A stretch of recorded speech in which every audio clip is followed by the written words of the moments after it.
Tercer video sobre los subjuntivos. He dividido todas estas lecciones en videos más pequeños para que ustedes no tengan que ver un video de 40 minutos para buscar algún concepto. Muy bien.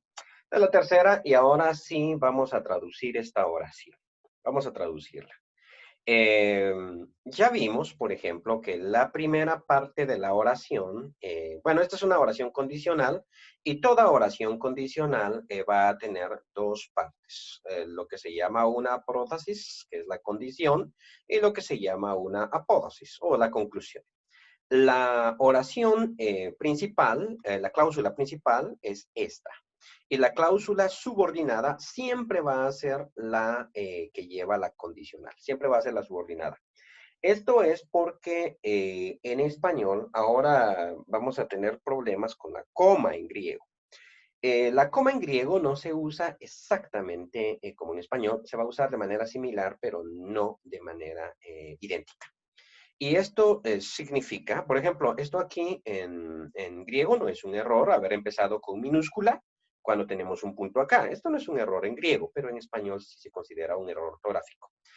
Toda oración comienza con mayúscula, en griego no. Solo las oraciones de inicio de párrafo deben comenzar con mayúscula. Todas las demás no.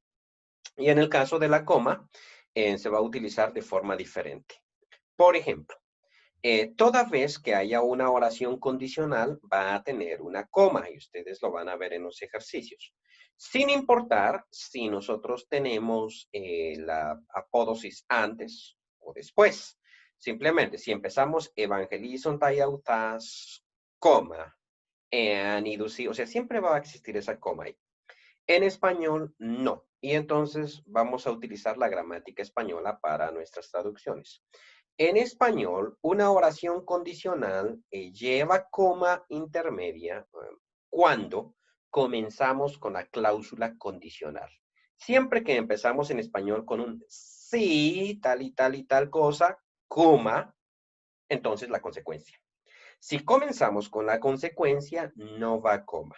Por ejemplo, eh, si llueve hoy, voy al cine. Si llueve hoy, coma, voy al cine. Si lo digo al revés, voy a ir al cine si llueve hoy. Ahí, aunque acabo de hacer una pausa, no va coma. Si llueve, perdón, voy a ir al cine si llueve hoy. Simplemente allí no va coma. Antes de la cláusula condicional no va a ir coma. Entonces vamos a seguir esa regla en español. Así que puede ser que el programa esté marcando sus traducciones como malas por una coma extra que ustedes están poniendo. Y esto es para que nos acostumbremos a colocar bien las comas en español. Vamos a empezar a traducir. Sí, muy bien. Ya vimos que esta es la condicional sí, pero como tenemos subjuntivo, ean más subjuntivo, decíamos, esta es una oración eventual. Vamos a traducirla como la traduce la Biblia, ¿verdad? Si ellos ven la gloria de Dios,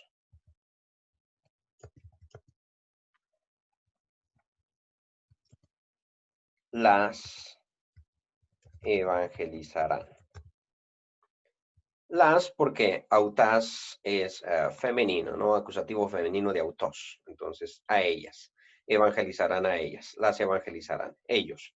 Es el mismo sujeto. Muy bien. Así traduce la Reina Valera. El problema que yo tengo con esta traducción es que no marca la eventualidad de la oración.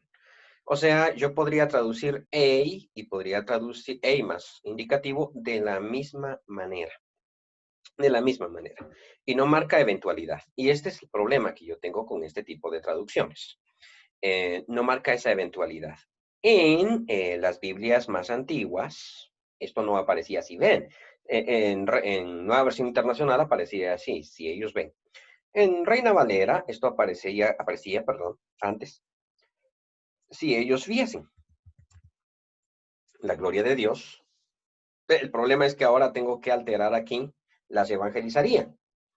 Pero esto genera un problema porque da la idea de que esto no va a pasar. Es como en las Biblias antiguas cuando decía Pablo, si yo hablase en lenguas humanas o angélicas. Y de ahí muchos miembros de la iglesia dedujeron que Pablo no hablaba ni tampoco hablaría alguna vez. Sin embargo, Pablo ahí está utilizando precisamente ean más subjuntivo, y eso significa que, en efecto, Pablo no hablaba lenguas humanas y angélicas. O sea, no lo hacía. La estructura del griego, no lo hacía. Y entonces, ¿por qué en primera a los Corintios él dice, yo hablo más lenguas que todos ustedes? Es porque la condición en primera de Corintios 13 es doble. Si yo hablo en lenguas humanas y angélicas. O sea, es posible que Pablo hable en lenguas humanas solamente o en lenguas angélicas solamente. O sea, esas dos posibilidades hay. En griego, no. En teología, pues yo no creo que él hable lenguas angélicas. Perdón, la aclaración, ¿no? Pero en griego, esas dos posibilidades. Pero la condición es doble, entonces a la hora que se juntan, él lo pone como eventual. Esto no pasa. Pero Pablo no descarta la posibilidad. Entonces, por eso lo pone de esa forma. Muy bien. En este caso, entonces, ¿cómo se ponía esto en español antiguo? Aquí es donde tenemos nosotros, si miramos el video de la utilización del subjuntivo, vemos que hay un subjuntivo futuro. Si ellos vieren la gloria de Dios, las evangelizará. Esta sería la forma adecuada de hacer esto con el español clásico. Español, sí, esto es español de hace 300 años, 400 años. Esto no se usa, o sea, nunca nosotros decimos si ellos vienen la gloria de Dios, y yo no quiero forzarlos a hacer traducciones de español tan arcaico. Ya se me ha acusado de ser un profesor bastante anticuado, ¿no? Bastante arcaico. Entonces no quiero que haya evidencia crítica para esa situación. Aquí entonces vamos a traducirlo de una manera diferente para marcar su eventualidad. Si ellos, voy a poner, llegan a ver, ok, esta expresión idiomática que acabo de poner aquí, llegan, obviamente pongo la persona en forma conjugada acá, lo estoy poniendo como un indicativo, ¿no? Ellos llegan, no ellos lleguen en subjuntivo, es un indicativo, pero es una expresión idiomática que me da exactamente la idea que está en griego. ¿Ellos ven la gloria de Dios ahora? No, pero podría ser. Entonces, esta forma de español me ayuda. Si ellos llegan a ver, y obviamente traduzco idusi con toda una frase. Por si piensan, oye, puso un infinitivo, puso... No, no, simplemente es una expresión, no es una expresión idiomática como tal, que está utilizando esa palabra, expresión idiomática. No es una expresión idiomática, es simple y sencillamente una forma verbal perifrástica. O sea, a través de una frase hacemos lo que... Bueno, esto es parte de la evolución del idioma. O sea, cuando decimos que el español se ha modernizado, lo que implica es que las formas verbales antiguas, como vieren, viesen, no es que han desaparecido de nuestra concepción mental. No es que los españoles antiguos hablasen un español más sofisticado que nosotros.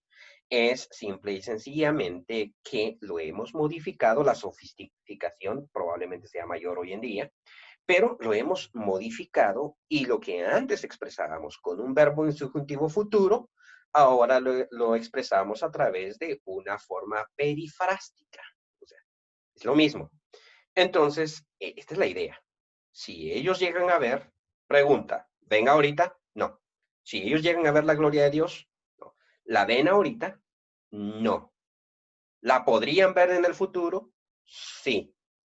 Si la llegan a ver, entonces van a hacer lo que la segunda cláusula dice.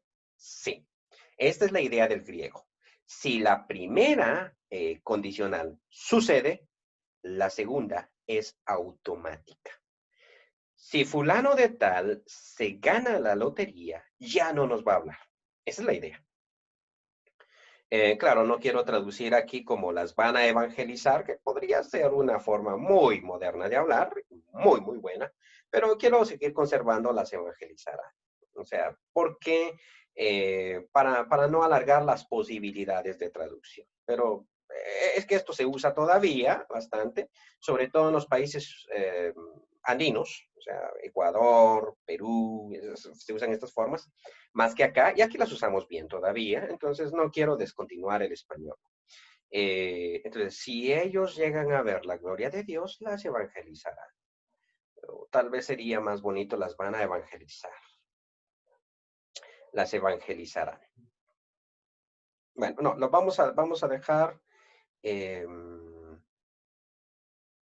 las evangelizarán. Sí, vamos a dejarlas evangelizarán.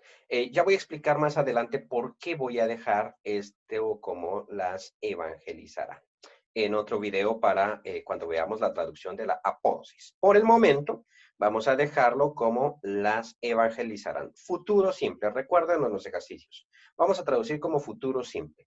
Aquí, evangelizontai, por ejemplo, podría aparecer en un... no sé cuánto tiempo lleva este video, pero creo que voy a hacerlo de una vez.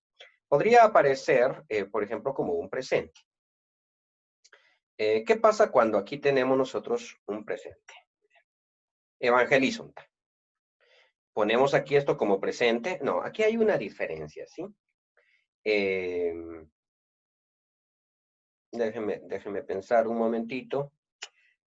Lo que pasa es que yo tengo 10 formas de traducir esta oración y estoy buscando la que voy a utilizar con ustedes cuando les ponga los ejercicios. Y creo que ya la tengo.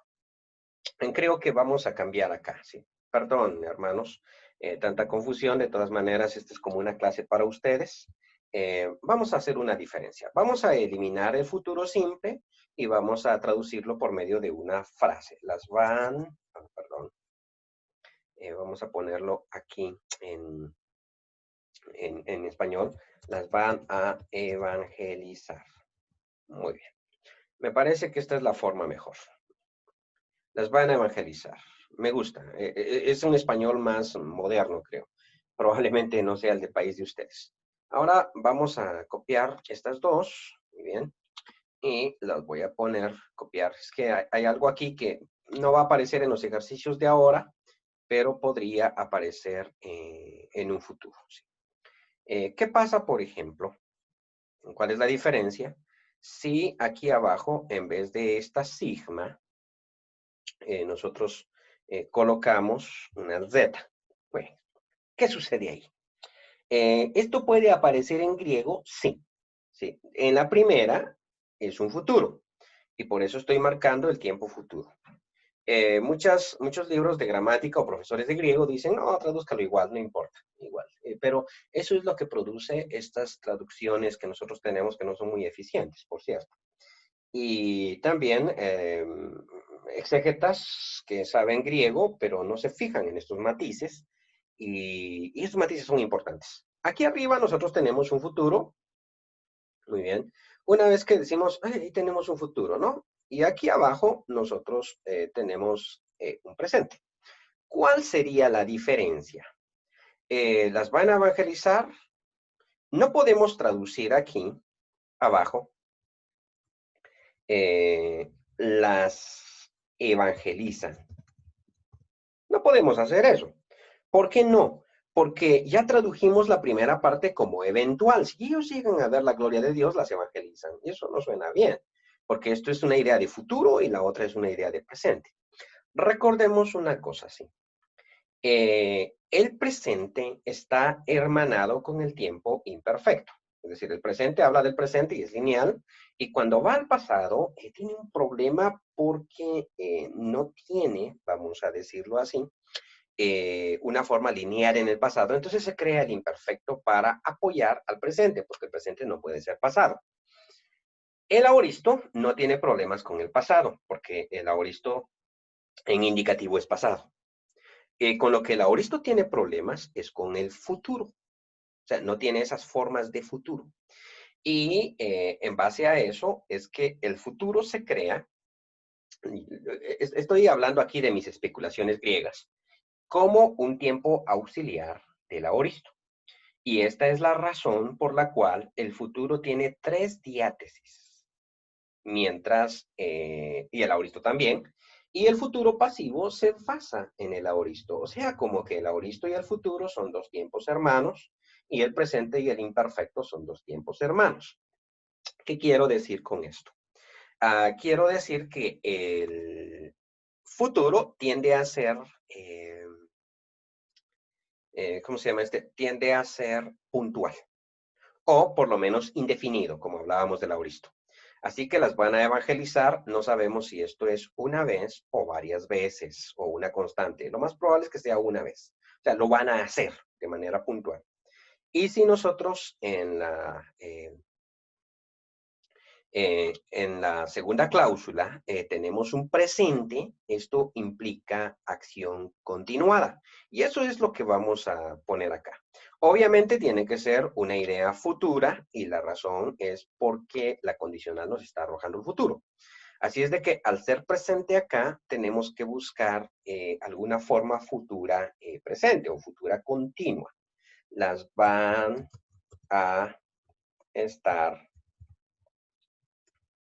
evangelizando. Esa es la idea. De hecho, cuando nosotros vemos el futuro, bueno, el futuro se usa en griego bastante, igual que en español, se usa el futuro simple, pero el futuro simple es puntual. Yo comeré, sí, comeré bastante. Eso significa puntual, pero generalmente nosotros en español no decimos comeré, decimos voy a estar comiendo. Te llamo a las 6 de la tarde. No, a las 6 no puedo. Voy a estar comiendo. Voy a estar cenando. No digo, no, a las 6 de la tarde cenaré. No me llames. A las 6 de la tarde cenaré.